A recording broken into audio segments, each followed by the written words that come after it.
Hi friends, வணக்கம். இன்றைக்கி நம்ம ப்ரெஷர் குக்கரில் சூப்பரான சக்கரை பொங்கல் எப்படி செய்கிறதுன்னு பார்க்கலாம் வாங்க. சக்கரை பொங்கல் செய்கிறதுக்கு எப்பயுமே பச்சரிசி தான் யூஸ் பண்ணணும். பச்சரிசி வாங்கும்போது பொங்கல் அரிசியும் கேட்டு வாங்கிக்கோங்க. இப்போ நாம் பொங்கல் பண்ணுறதுக்கு 1 டம்ளர் பச்சரிசிக்கு 1/4 டம்ளர் பாசி பருப்பு எடுத்திருக்கோம். மொத்தமாக அரிசியும் பருப்பும் சேர்த்து 1/4 டம்ளர் இருக்குது. அதே அளவு 1/4 டம்ளர் நம்ம வெல்லம் சேர்த்துக்கலாம். இப்படி ரெண்டும் ஈக்குவலான அமௌண்ட் சேர்க்கும்போது நமக்கு தித்திப்பு கரெக்டான அளவு கிடைக்கும். தித்திப்பு கூட வேணும்னா நம்ம 1/2 டம்ளர் அளவுக்கு வெல்லம் சேர்த்துக்கலாம். இப்போ ஒரு ப்ரெஷர் குக்கரில் எடுத்து வச்சுருக்கிற பாசி பருப்பையும் பச்சரிசியையும் சேர்த்துக்கலாம். இந்த அரிசியையும் பருப்பையும் நம்ம லைட்டாக வறுக்க போகிறோம். அரிசி பொரி அரிசி அளவுக்கு வறுக்கக்கூடாது. நம்ம கை தொட்டு பார்க்கும்போது சூடு பொறுக்காத அளவுக்கு வறுத்துக்கிட்டால் போதும்.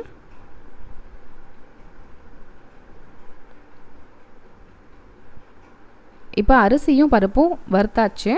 நம்ம இது ஒரு பாத்திரத்தில் மாற்றிக்கலாம். இது அப்படியே ஆறட்டும். நம்ம அதே குக்கரில் அரிசி பருப்பு வேக வைக்கிறதுக்கு தேவையான அளவு தண்ணி ஆட் பண்ணிக்கலாம். 1 டம்ளர் அரிசிக்கு 4 டம்ளர் அளவுக்கு தண்ணி ஆட் பண்ணிக்கலாம். கூடவே 1/4 டம்ளர் பாசிப்பருப்பு இருக்குது இல்லையா, அதனால் எக்ஸ்ட்ரா 1 டம்ளர் தண்ணி சேர்த்து மொத்தமாக 5 டம்ளர் தண்ணி ஆட் பண்ணிக்கலாம். இந்த தண்ணி நல்லா கொதிக்கட்டும். அதுக்குள்ளே நம்ம வறுத்து வச்சுருக்க அரிசியை கழுவி எடுத்துகிட்டு வந்துடலாம். அரிசியை கழுவியாச்சு. இதையும் இப்போ குக்கரில் ஆட் பண்ணிடலாம். சக்கரை பொங்கல் குக்கரில் செய்யும்போது சீக்கிரமாக நமக்கு வேலை முடிஞ்சிடும். டேஸ்ட்டுமே சூப்பராக இருக்கும். நம்ம நிறையா சமைக்கும்போது சக்கரை பொங்கலும் செய்கிறோன்னா சீக்கிரமாக நம்ம வேலையை முடிச்சிடலாம். இதில் நம்ம கொஞ்சமாக உப்பு சேர்க்குறேன். இந்த உப்பு சக்கரை பொங்கலோட ஸ்வீட்னஸை பேலன்ஸ் பண்ணி கொடுக்கும். லைட்டாக கலந்து விட்டுட்டு நம்ம குக்கரை மூடிடலாம். மீடியமான ஃப்ளேமில் ஒரு 5 விசிலுக்கு நல்லா வேக வச்சுக்கலாம். நல்லா குழஞ்சி வேகட்டும். அதுக்குள்ளே நம்ம வெல்லத்தை கரைச்சிக்கலாம். 1/4 டம்ளர் அளவுக்கு வெல்லம் இருக்கு இல்லையா, அதை நம்ம ஒரு பாத்திரத்தில் மாற்றிக்கலாம். அந்த வெல்லம் மூழ்கிற அளவுக்கு தண்ணி ஆட் பண்ணிக்கலாம். நான் 1 டம்ளர் அளவுக்கு தண்ணி ஆட் பண்ணுறேன். வெல்லத்தில் மண் தூசுலாம் இருக்கும் இல்லையா, அதை வடிக்கிறதுக்காக நம்ம இதை அடுப்பில் வச்சு காய்ச்சிக்கலாம். பாகு காய்ச்ச வேண்டாம். வெல்லம் கரையிற அளவுக்கு நல்லா கொதிச்சா போதும். வெல்லம் நல்லா கரைஞ்சாச்சு. கண்டிப்பாக ஹை குவாலிட்டி வெல்லமாக இருந்தாலும் அதில் கண்டிப்பாக மண் இருக்கும். ஸோ அதனால் எப்பயுமே இந்த மாதிரி காய்ச்சிட்டு வடிகட்டி ஆட் பண்ணிக்கோங்க. ஸ்டவ்வும் ஆஃப் பண்ணியாச்சு. இந்த வெல்லம் நல்லா ஆறட்டும். அதுக்குள்ளே நம்ம சக்கரை பொங்கலுக்கு தேவையான முந்திரி பருப்பு, ஏலக்காய் பொடி, நெய் இதெல்லாம் எடுத்து வச்சிடலாம். முந்திரி பருப்பை நான் 2ஆக உடச்சி வச்சுருக்கேன். ஏலக்காய் பொடி ஏற்கனவே அரைச்சி வச்சது தான். இப்போ ஒரு தாளிப்பு கரண்டியில் தேவையான அளவு நெய் ஆட் பண்ணிடலாம். 4லேருந்து 5 ஸ்பூன் அளவுக்கு நெய் ஆட் பண்ணிக்கிறேன். உங்கள்கிட்ட நெய் கம்மியாக இருந்ததுன்னா ஃப்ளேவர் இல்லாத ரீஃபைண்ட் ஆயில் இருக்கு இல்லையா, அதையும் சம அளவு கலந்து கூட யூஸ் பண்ணிக்கலாம். மல்லாட்டை எண்ணெய், தேங்காய் எண்ணெய்லாம் ஆட் பண்ணக்கூடாது. ஃப்ளேவர் இல்லாத வாசனை இல்லாத ரீஃபைண்ட் ஆயில் ஆட் பண்ணிக்கலாம். 5 விசில் வரட்டும். நம்ம குக்கரை ஆஃப் பண்ணிடலாம். ப்ரெஷர் எல்லாம் ரிலீஸ் ஆகட்டும். தேவையான பொருள் எல்லாமே ரெடியாக இருக்குது. நம்ம வெல்லம் தண்ணியும் நல்லா ஆறிடுச்சு. குக்கரில் ப்ரெஷர் ரிலீஸ் ஆயாச்சு. நம்ம லிட் ஓப்பன் பண்ணியாச்சு. இப்போ நம்ம சாதத்தை நல்லா மசிச்சு விட்டுக்கலாம்.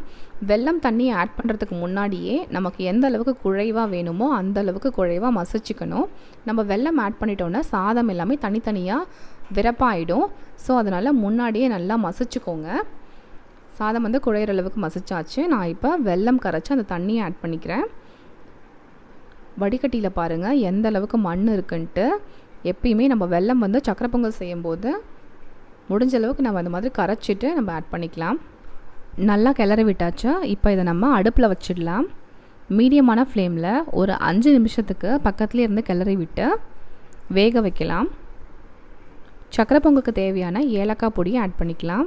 நான் சர்க்கரை சேர்த்து அரைச்சதுனால நான் 2 ஸ்பூன் அளவுக்கு ஆட் பண்ணுறேன். நீங்கள் முழு ஏலக்காவாக சேர்க்குறீங்கன்னா ஒரு 4லேருந்து 5 ஏலக்காவை தட்டி ஆட் பண்ணிக்கோங்க. இதை நல்லா கலந்து விட்டுக்கலாம். ஈஸியாக அடி பிடிச்சிரும் ஃப்ரெண்ட்ஸ். ஸோ பக்கத்துலேயே இருந்து அடிக்கடி கிளறி விட்டுக்கோங்க. கடைசியாக நம்ம முந்திரி பருப்பை நெய்யில் வறுத்துட்டு ஆட் பண்ணிடலாம். நெய் காஞ்சாச்சு. இதில் உடைச்ச முந்திரி பருப்பை சேர்த்துக்கலாம். சக்கரை பொங்கலை அடிக்கடி கிளறி விடுறதுக்கு மறந்துடாதீங்க. ஈஸியாக அடி பிடிச்சிரும். ஸோ அடிக்கடி கிளறி விட்டுக்கோங்க. இப்போ நம்ம வறுத்த முந்திரி பயிரை இதில் ஆட் பண்ணிடலாம். நெய் மிதக்க மிதக்க சூப்பரான சக்கரை பொங்கல் ரெடி ஆயாச்சு.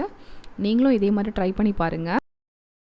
நார்மலாக பாத்திரத்தில் செய்கிற சக்கரை பொங்கலை விட குக்கரில் செய்கிற சக்கரை பொங்கல் நேரம் ஆக ஆக நல்லா இறுகி கிடைக்கும், சீக்கிரம் கெட்டும் போகாது.